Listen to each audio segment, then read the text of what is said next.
వీవర్స్కి నమస్కారం. వ్లాగ్లోకి స్వాగతం. నేను ఈరోజు నా స్నేహితుడైన గంధం ప్రసాద్ కుటుంబంతో పాటుగా ఈస్ట్ గోదావరి డిస్టిక్లోని కొన్ని పుణ్యక్షేత్రాలు సందర్శించబోతున్నాను. ఈ సందర్భంగా నేను నా కారులో మా పిల్లల్ని వాళ్ళ అమ్మమ్మ గారి ఇంటికాడ దింపేసి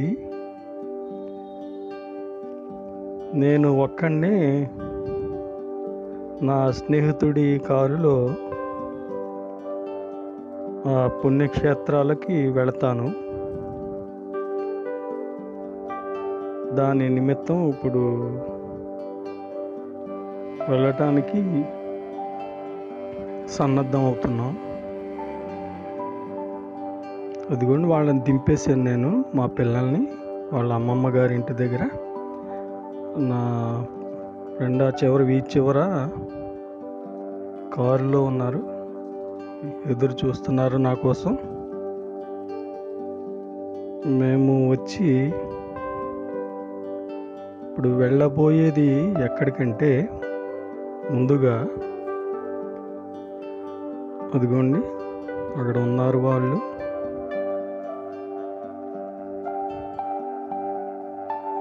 అదిగోండి వెళ్తున్నాం, ఇంకా బయలుదేరుతున్నాం. మేము వెళ్ళేది వచ్చి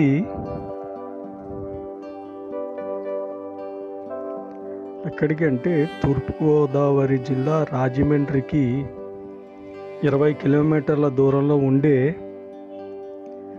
కోరుకొండ అనే నృసింహ క్షేత్రానికి వెళుతున్నాం. అక్కడ లక్ష్మీ నరసింహస్వామి దేవాలయం ఉంటుంది. ఆ దేవాలయాన్ని సందర్శించుకునే నిమిత్తం ఇప్పుడు బయలుదేరుతున్నాం భీమవరం నుండి.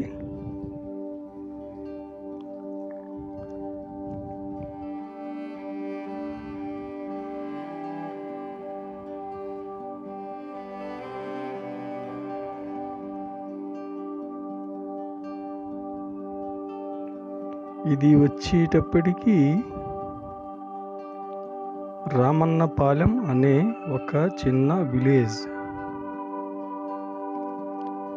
ఈ విలేజ్లో మేము ఎందుకు ఆగవలసి వచ్చిందంటే, నా స్నేహితుని యొక్క తల్లిగారిని వాళ్ళ సోదరుల ఇంటి వద్ద ఉంచుతున్నారు. ఆమె ఒక రోజు నిమిత్తం వాళ్ళ పుట్టింటికి వచ్చినట్టు మాట. ఈ రామన్నపాలెం అనే గ్రామం సిద్ధాంతం, వెస్ట్ గోదావరి జిల్లా సిద్ధాంతం ఉంది కదా, గోదావరి ఉంటుంది వంతెన, ఆ సిద్ధాంతం తాలూకాలోకి వస్తుంది ఈ రామన్నపాలెం అనే చిన్న గ్రామం. ఈ గ్రామం యొక్క జనాభా 3000. ఈ ప్రధాన రహదారికి ఓ 2-3 కిలోమీటర్ల లోపలికి ఉంటుంది. ప్రశాంతంగా ఉంటుంది, కానీ ఇరుకు రోడ్లు అయిపోయినాయి. పల్లెటూరు అయినప్పటికీ దగ్గరగా ఇల్లుండి ఇరుకు రోడ్లే ఉన్నాయి ఈ రామన్నపాలెం అనే చిన్న గ్రామంలో. ఎప్పుడైతే ఇరుకు రోడ్లు ఉన్నాయో, అది ఎంత పల్లెటూరు అయినా, చుట్టూ ఎంత వృక్షాలున్నా మరేమున్నా కూడా ఆ రోడ్డు మీద దుమ్మంతా లేచి ఆ ఇళ్ల మీద, అక్కడున్న మొక్కల మీద పడి మామూలుగా సిటీలో లాగే కాలుష్యంగా ఉన్నట్టుగా ఉంటుంది. అయినా పర్లేదు, పల్లెటూరు ఎంతైనా పల్లెటూరే, ప్రశాంతత అది ఉంటుంది కాబట్టి. ఇదిగో ఆ రామన్నపాలెం విలేజ్ యొక్క రోడ్లు ఇవి. ఆమెను అక్కడ దిగబెట్టి మేము మళ్ళీ రాజమండ్రి వైపుగా ప్రయాణం అవుతున్నాం. చివర వచ్చేటప్పటికి వడలి అనే ఊరు దగ్గర మెయిన్ రోడ్డు ఎక్కాల్సి ఉంటుంది. ఆ మెయిన్ రోడ్డు దాటి కొద్ది దూరం వెళ్ళినట్టే సిద్ధాంతం వస్తుంది, గోదావరి. దాన్ని కూడా మీకు సాధ్యమైనంతగా పూర్తిగా చూపిస్తాను. ఈ వీడియో లెంగ్త్ ఎంత ఎక్కువ వచ్చినా కూడా మొత్తం ప్రయాణాన్ని చూపించాలని అనుకుంటున్నాను. నేను రాజమండ్రి దగ్గర కానీ గోదావరి దగ్గర కానీ ప్రయాణం మీకు చూపిస్తా. ఇది ఇంకా ఈ గ్రామంలోని రహదారులు ఇవి. ఇక్కడంతా ప్రధానంగా గతంలో అయితే పసుపు, చెరుకు, పొగాకు లాంటి వాణిజ్య పంటలు ఏవో పండించేవారంట. ఇప్పుడు అందరూ వరి వైపే వచ్చేసారు. అలాగే ఇక్కడ ఈ రామన్నపాలెం గ్రామం ఏరియాలో లేసు పరిశ్రమ కూడా కుటీర పరిశ్రమగా ఉంటుంది. ఈ గ్రామంలోని ఇళ్లలో చాలామంది లేసు వ్యాపారం చేస్తూ ఉంటారు. అక్కడి నుంచి నరసాపురం కేంద్రంగా విదేశాలకి లేసు ఉత్పత్తులు తెలుసు కదా, డిజైన్ పువ్వుల్లా కుడతారు దారాలతో, గట్టి దారాలతో.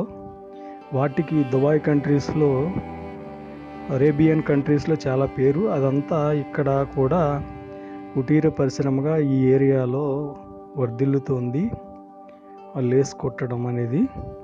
గతంలో అయితే మా భీమవరంలో కూడా లేస్ అనేది 30 సంవత్సరాల క్రితం ముమ్మరంగానే ఉండేది.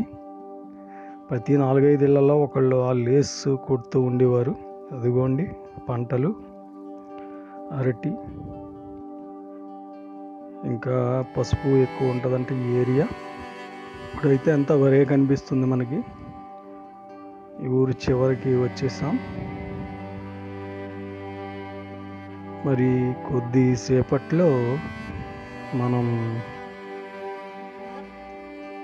ప్రధాన రహదారిని చేరుకుంటాం. చేరుకున్నాక గోదావరి నది వంతెన దగ్గర తిరిగి నా కెమెరా ఓపెన్ చేస్తాను. అప్పుడు దాకా ఈ మ్యూజిక్ని వింటూ ఉండండి. అప్పుడు మనం మాట్లాడుకుందాం. గోదావరి అదిగోండి, సిద్ధాంతం గోదావరి.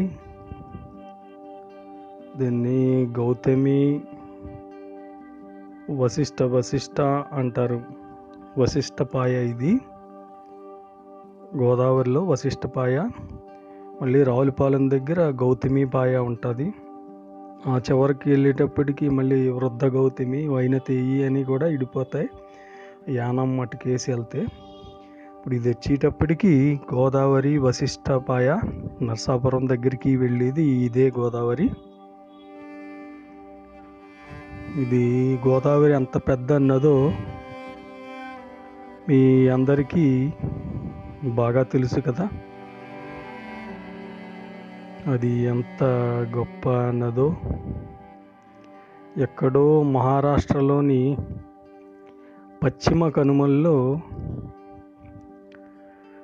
నాసికా త్రయంబకేశ్వరం అనే చోట పుట్టిన ఈ నది 1465 కిలోమీటర్ల దూరం మొత్తం ప్రవహిస్తుంది. అక్కడి నుంచి మన ఈస్ట్ వెస్ట్ గోదావరి జిల్లాల మధ్యగా బంగాళాఖాతంలో కలిసిపోతుంది. ఇది సిద్ధాంతం వంతెన దాటేసాం.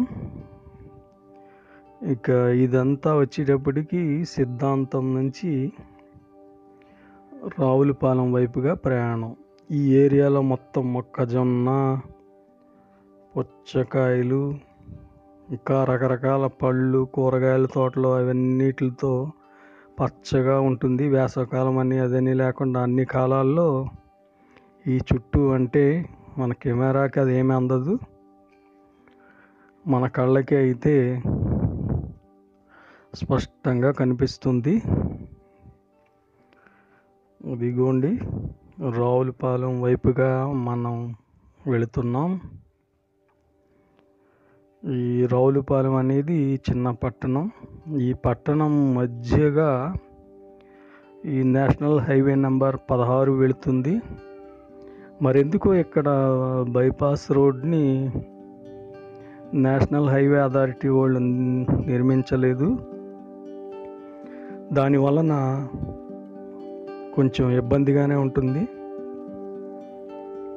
ఆ ఊరు వచ్చేటప్పటికి గట్టిగా ట్రాఫిక్ అది ఉంటుంది. ఇదిగోండి, రావులపాలెం రావటానికి ముందు ఈతకోట టోల్ గేట్ అనుకుంటా. మా కారుకి వచ్చేటప్పటికి మరి ఫాస్టాగ్ ఆ కారుకి లేదు, అది ఎవరిదో.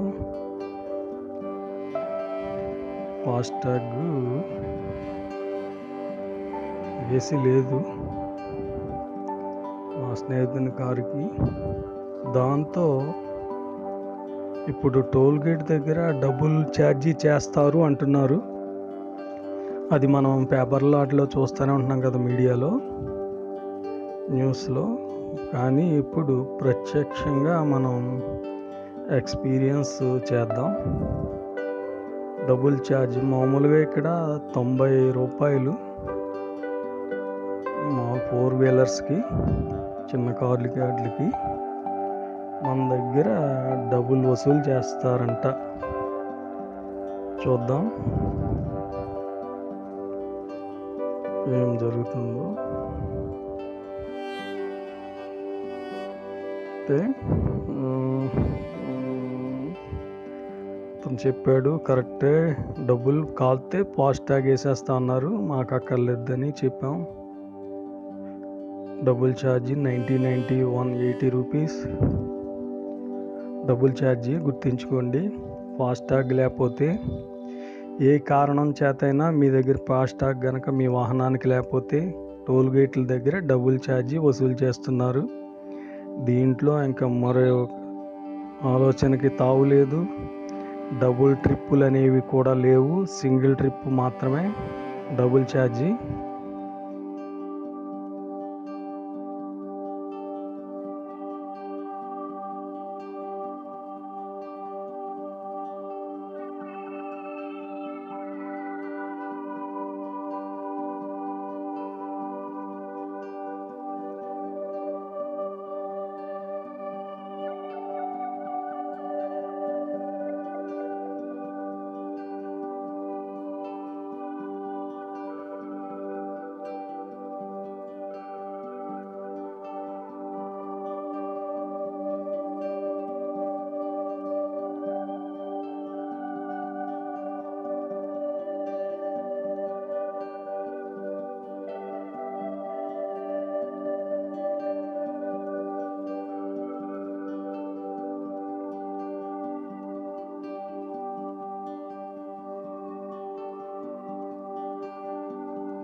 అదిగోండి రావులపాలెం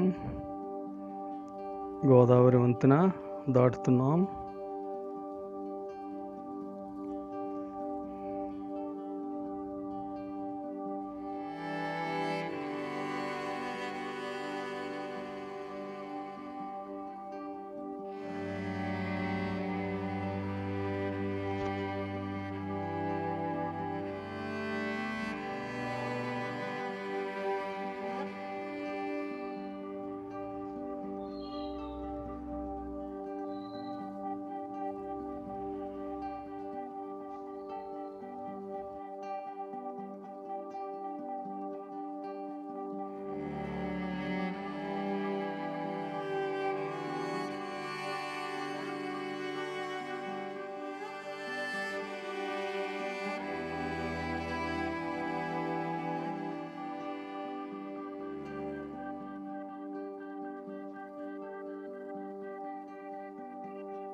ఇక మనం ఇప్పుడు ఈ రోడ్డు అంతా ఈ కడియపు లంక ఇవన్నీ దాటుకుని మొక్కలు ఉంటాయి చూడండి,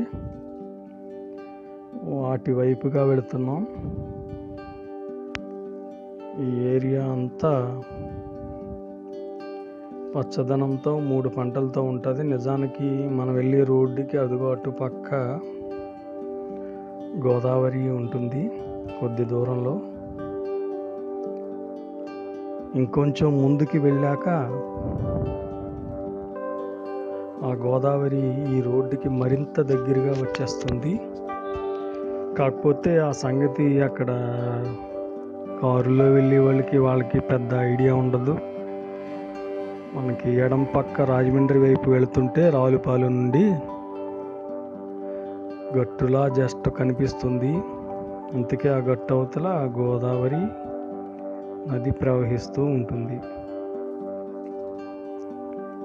ఇదంతా కూడా కడియపు లంక ఏరియా. ఏవో చిన్న చిన్న గ్రామాల దగ్గర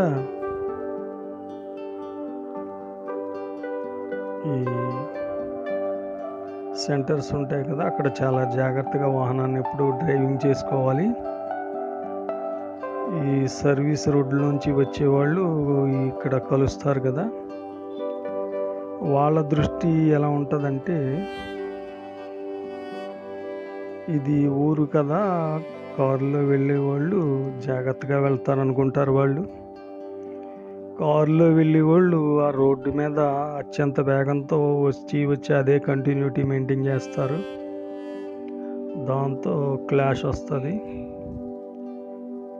ఊరులా కనిపించినప్పుడు, సెంట్రల్ వచ్చినప్పుడు ఆటోమేటిక్గా మనం కంట్రోల్ అయిపోవాలి. అది హైవేనే అయినప్పటికీ కూడా వేరే గ్రామాల ప్రజలు అందులోకి యథేచ్ఛగా వచ్చేస్తూ ఉంటారు కదా మనకి ఇక్కడ. మరి వాళ్ళ గురించి కూడా మనమే శ్రద్ధ తీసుకోవాలి.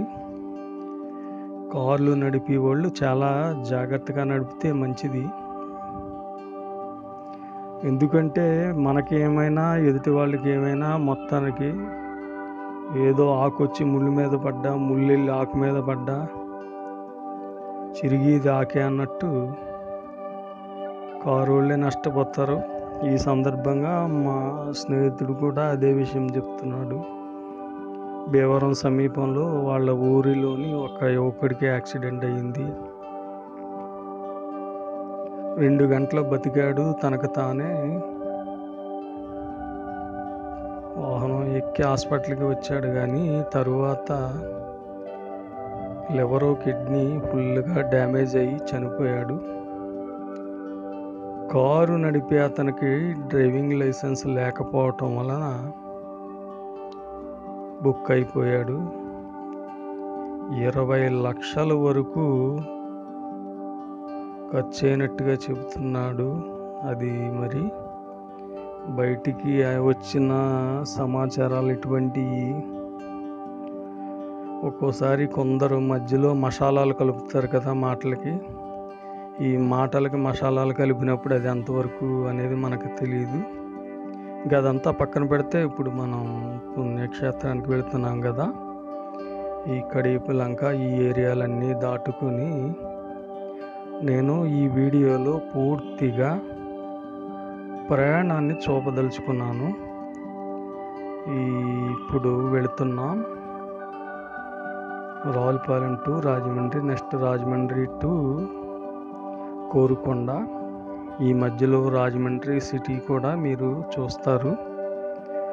కొద్దిసేపు మీరు మ్యూజిక్ వింటా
ఇదిగోండి మీరు చూస్తున్నది ఇదంతా కూడా రాజమండ్రి దరిదాపు అవుట్స్కట్స్ అనాలి. ఎందుకంటే ఇది హైవే కదా. అయితే హైవేలోకి కూడా రాజమండ్రి పట్టణం దూసుకొచ్చేసింది. National highway number 16. ఇది ముందు కొద్ది దూరం అనుకునే నిర్మాణం జరిగి ఉంటుంది. ఈ హైవే నిర్మాణం జరిగి 2 దశాబ్దాలు అయిపోతుంది. ఇది రాజమండ్రి నగరం నుండి వెళుతున్నది. మనం ఈ రాజమండ్రి దాటాక సుమారు 20 కిలోమీటర్ పైనే రాజమండ్రిలోంచే వెళ్తుంది ఈ దారి. కాకపోతే కొద్దిగా అవుట్ కట్స్ కూడా అనుకోవాలి. చాలా చోట్ల ట్రాఫిక్ సిగ్నల్స్ పడుతూనే ఉంటాయి. పదే పదే ఆగుతూ వెళుతూ ఉండాలి. ఇక్కడ కొంచెం ప్రయాణం అంతగా తెమలదు. ఇక మీరు మ్యూజిక్ వింటా ఈ ప్రయాణాన్ని ఆస్వాదించండి. ఈ రాజమండ్రి చివరకు వచ్చాక విమానాశ్రయం వైపుగా వెళ్ళాలి. కోరుకొండకి రాజమండ్రి విమానాశ్రయం ఉంది కదా, విమానాశ్రయం ఆ రోడ్డు ఇది చాలా బాగుంటుంది. ఈ రాజమండ్రి విమానాశ్రయం దాటిన 6 కిలోమీటర్లకే కోరుకొండ వచ్చేస్తుంది. కొద్ది కాలానికి ఆ కోరుకొండ కూడా రాజమండ్రి సిటీలోకే కలిసిపోయిన ఆశ్చర్యపోక్కర్లేదు. మీరు మ్యూజిక్ వింటా ఈ ప్రయాణాన్ని చూడండి. ఇది రాజమండ్రి విమానాశ్రయ రోడ్.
ఇదిగోండి, ఇదంతా కూడా విమానాశ్రయం రోడ్డే. ఎడం పక్కది విమానాశ్రయం కోసం నిర్మించిన ప్రహరీ కూడా ఎల్లోది. దరిదాపుగా ఇక విమానాశ్రయం వచ్చేసింది కాబట్టి ఇక్కడికి కోరుకొండ అనేది ఇంకో 6 కిలోమీటర్లు మాత్రం ఉంటుంది. అదిగోండి విమానాశ్రయం లోపలికి వెళతానికి దారి అనుకుంటుంది. మనం ఇంకా విమానాశ్రయాన్ని దాటుకుంటూ వెళ్ళిపోతున్నాం. ఈ విమానాశ్రయం బోరుగుపూడి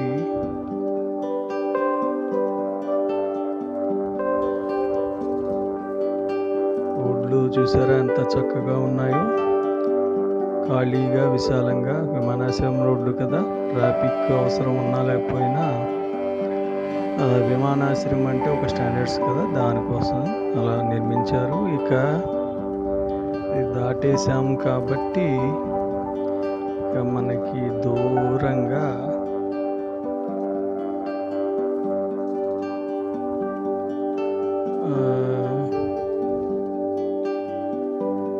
కోరుకొండ అనే ఆ చిన్న కొండది కనిపించడానికి ఆస్కారం ఉంది. చూద్దాం. ఇక్కడ కూడా ఊరి చివర విమానాశ్రయం రోడ్డు కదా, ఈ గ్రామంలో అపార్ట్మెంట్లు ఎక్కడ పడితే అక్కడ ఉంటున్నాయి కదా అవి. ఇక మరికొద్ది సేపట్లో మనం కోరుకొండ నరసింహ క్షేత్రానికి వెళతాం. అది కూడా దూరంగా కనిపిస్తున్నట్టుంది, కంటికైతే కనిపిస్తుంది ఆ కోరుకొండ. అదిగోండి చూడండి, మిడిల్లో కోరుగా ఉంది కదా కొండ, అదే కోరుకొండ. జూమ్ చేస్తున్నాను, ఇక్కడ జూమ్ చేశాను. అదిగోండి ఆ కోరుకొండ, దానికి నడి నెత్తిన నరసింహ క్షేత్రం ఉంటుంది. అదిగోండి, అది కాదు, ఇటు పక్క కుడి పక్క ఉంటుంది. ఇది పాండవుల గుట్ట అంటారు దాన్ని. ఇప్పుడు మీరు చూస్తున్నది పాండవుల గుట్ట, దానికి ముందు వైపు ఉంది ఇది కోరుకొండ. అదిగోండి అది శివలింగాకారం. అదిగోండి ఇది కోరుకొండ. కొద్దిసేపట్లో అక్కడికి మనం చేరుకుంటాం. జూమ్ చేస్తున్నాను. ఇప్పుడు ఇక్కడ ఆగితే గనక అదిగోండి అదే కోరుకొండ. నడిచి మాత్రమే ఆ కొండపైకి మనం వెళ్ళగలం. కింద నుండి మెట్లు చాలా నిట్ట నిలువున ఉంటాయి. ఇక్కడ ఆగాం మేము. ఇక్కడ నుంచి కనిపిస్తుంది, ఎంతో దూరం లేదు.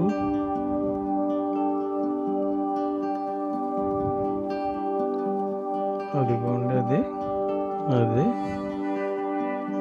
కోరుకొండ.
ఇదిగోండి, ఇంకా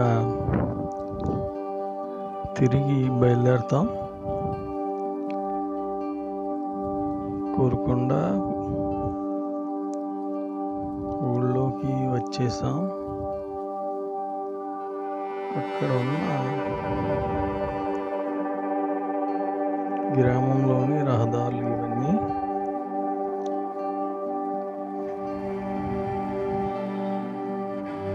అదిగోండ వచ్చేసింది కోరుకొండ. ఇంకెంతో దూరం లేదు, 1/2 కిలోమీటర్ మాత్రమే ఉంటుంది అనుకుంటున్నాను నేను. చూద్దాం. శ్రీ లక్ష్మీ నరసింహస్వామి పుణ్యక్షేత్రం. మన తూర్పులకు కొద్ది దూరంలో ఈ నరసింహ క్షేత్రాలు వరుసగా ఉంటాయి. సింహాచలము, ఇక్కడ కోరుకొండ, తర్వాత మంగళగిరి, అలాగ కంటిన్యూగా ఇంకొన్ని గుళ్ళు కూడా ఉన్నాయి తూర్పు కనుమల్లో. నారసింహ క్షేత్రాలు.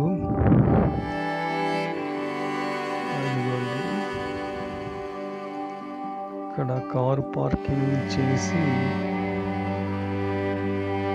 మేము నడుచుకుంటా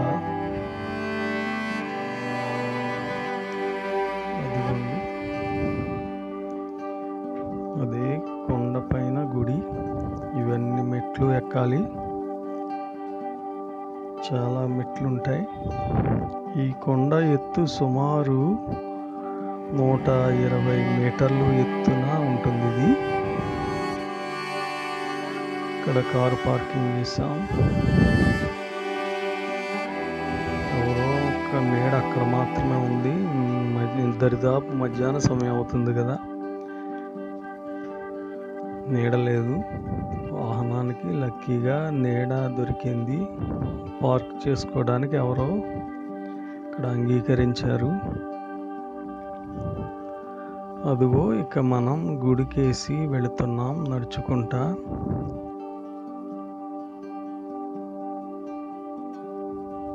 ఈ కోరుకొండ అనేది రాజమండ్రికి 20 కిలోమీటర్ల దూరంలోను, రాజమండ్రి విమానాశ్రయానికి 6 కిలోమీటర్ల దూరంలో ఉంది. దిగువన ఒక దేవాలయం ఉంటుంది, అది మానవ నిర్మితం. ఆ కొండ పైన వచ్చి ఈ రోడ్లోనే కళ్యాణోత్సవం రోజు ఆ రోడ్డు అంతా మామూలుగా ఉండదు, జనంతో కిక్కిరిసిపోయి ఉంటుంది. రథోత్సవానికి అది కరెక్ట్గా వారం రోజుల క్రితం అనుకుంటా కళ్యాణోత్సవం జరిగింది. అది మిస్ అయ్యాం మేము. అప్పుడు రావాల్సింది ఇప్పుడు వస్తున్నాం. ముందు ఈ పర్వత పాదాల దగ్గర ఉన్న నరసింహ గుడికి మేము వెళుతున్నాం నడుచుకుంటా.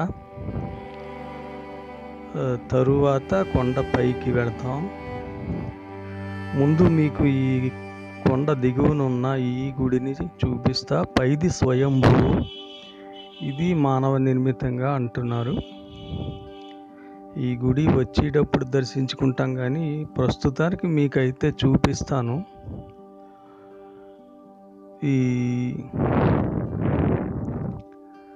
దీనిని ఇక్కడితో ఈ గుడి చూపించాక ఈ వ్లాగ్ అయితే ఆపేస్తాను. మళ్ళీ మెట్లు దగ్గర నుండి పైకి ఎక్కే మెట్ల దగ్గర నుండి మళ్ళీ ఆ కొండ అంతా పై దేవాలయం అంతా ఒక వ్లాగు కింద రేపు మీకు చూపిస్తాను. ఇది కొండ దిగువన పాదాల దగ్గర ఉన్న దేవాలయం. ఇక్కడ వివాహాలు అవి కూడా జరుగుతాయి. చాలా వివాహాలు జరిగే క్షేత్రమే. గతంలో ఎప్పుడో 20 సంవత్సరాలకి పూర్వం ఒక వివాహానికి వచ్చినప్పుడే ఈ గుడిని సందర్శించడం జరిగింది మొదటిసారిగా. ఆ తర్వాత చాలాసార్లు వచ్చాం. చాలా బాగుంటుంది. ఇక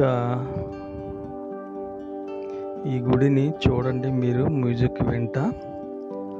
ఈ వ్లాగ్ అయితే ఈ గుడి చూశాక ఆ మెట్ల దగ్గరికి పైకి ఎక్కే మెట్ల దగ్గర ఎండ్ చేస్తా ఇంతటితో. మీకు గనక నా ఛానల్ నచ్చితే దయచేసి సబ్స్క్రైబ్ చేసుకోండి, బెల్ ఐకాన్ని కొట్టండి, నోటిఫికేషన్స్ అయితే వస్తాయి. ఇప్పుడు నోటిఫికేషన్స్ అంత సరిగ్గా రావట్లేదు అంటున్నారు. ఏమో, మనమైతే మన పని చేయటమే. ఛానల్ నచ్చితే సబ్స్క్రైబ్ చేసుకోండి, బెల్ బటన్ని మోగించండి. ఇంతటితో నేను ఇంకా ఈ వాయిస్ ఓవర్ ఆపేస్తున్నాను. నమస్తే.